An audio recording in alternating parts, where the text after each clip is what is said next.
You're listening to Do This First, a daily personal development podcast that focuses on science backed, actionable steps towards your best year ever. Hi, I'm Santa, your host. It is 51 days till the end of 2024.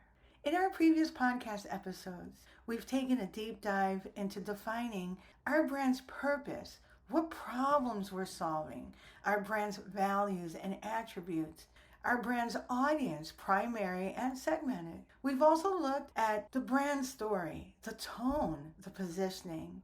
If you've taken all the steps laid out in the previous podcast episodes, you should be able to answer the following questions. What's your story? What's the problem you're solving?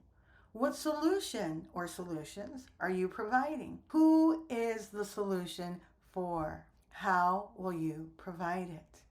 If you can answer these questions with support from the research you've conducted, then you have a brand strategy. Congratulations.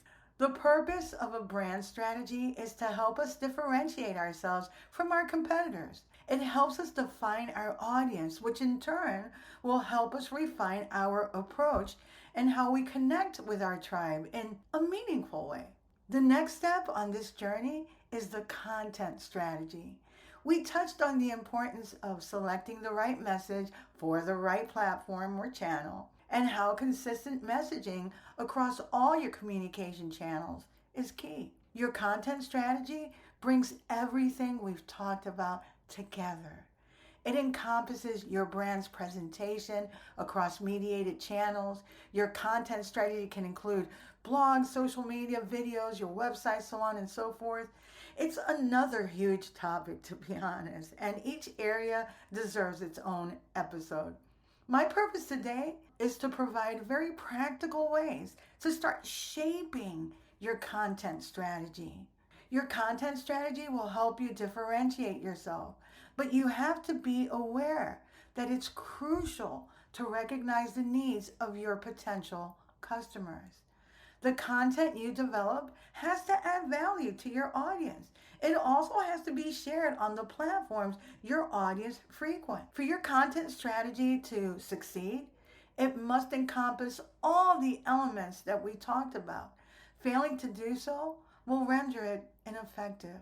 First things first. Number one, set content goals. Start by thinking about how you want your audience to see you. What do you want them to think when they see, read, and consume your content? Really think about it. What are the feelings and the overall impressions you want your target audience to walk away with? This will help you focus on what is integral to your brand and what is not. It'll help you avoid rabbit holes that can damage your brand. When you're creating your content and before sharing it, ask yourself these 4 questions. Why am I posting this? What am I trying to achieve? Why does my audience need this? And how can I make this content better? Number 2, feedback.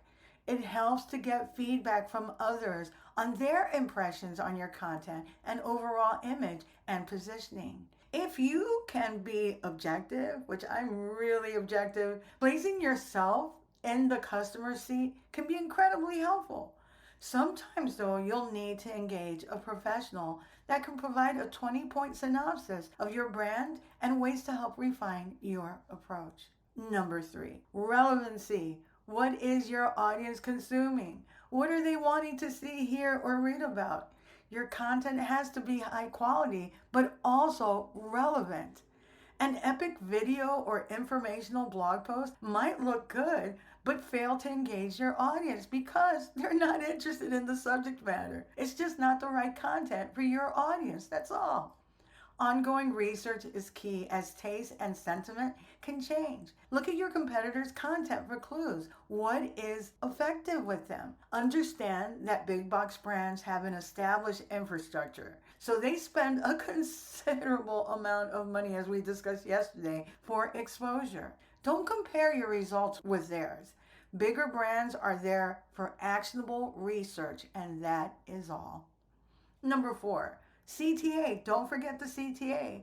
The CTA, your content should always include a call to action. Whether it's a link to your products, services, or a blurb about them, it could be a sign up form or even a survey. Don't miss the opportunity to connect more deeply with your audience by providing a way to do so. I'm a big fan of email marketing, and it's like 90% of how I connect with my tribe. If you want to be part of my community, please feel free to sign up on DoThisFirst.life. Number 5, monitor. Reviewing the engagement with your content is incredibly important. Your website analytics can provide clues to what is and is not performing well. I've noticed some of the third-party apps don't always have updated information. So you're better off looking at the analytics on the platform that you're using. My goal with these podcast episodes is to provide straightforward and common sense strategies to topics that can be ambiguous and confusing. Everyone wants their business and their brands to succeed, and this is one way forward. But it does take lots of work.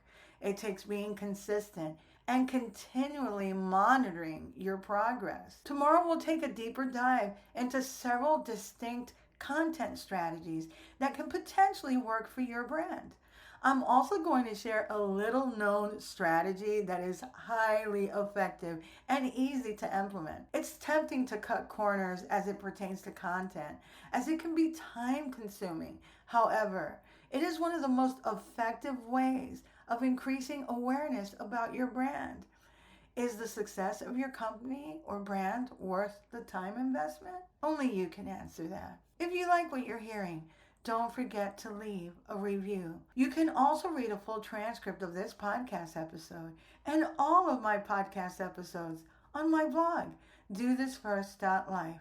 And while you're there, sign up for my weekly newsletter, where I share lots of cutting-edge research on the neurosciences, on brain health, on personal and professional development, and also a lot of marketing tidbits. And what I've started to do, because you guys are great in giving me feedback, is I've started segmenting some of my newsletters. So now you have like 7 different newsletters to choose from. When you sign up for one, you'll get the checkbox that tells you, okay, these are the other newsletters that are available. So I encourage you to do that. And while you're on my website, you can also listen to all of my podcast episodes. You can also listen to most of them on my YouTube channel. And my handle there is @DoThisFirst. And my YouTube channel is in the midst of a huge transformation, guys. And it's going to be more motivational and inspiring, kind of a little hub for you to go to anytime you need a quick pick-me-up. Tomorrow we'll continue with our micro series on finishing strong. And one of the best ways to finish strong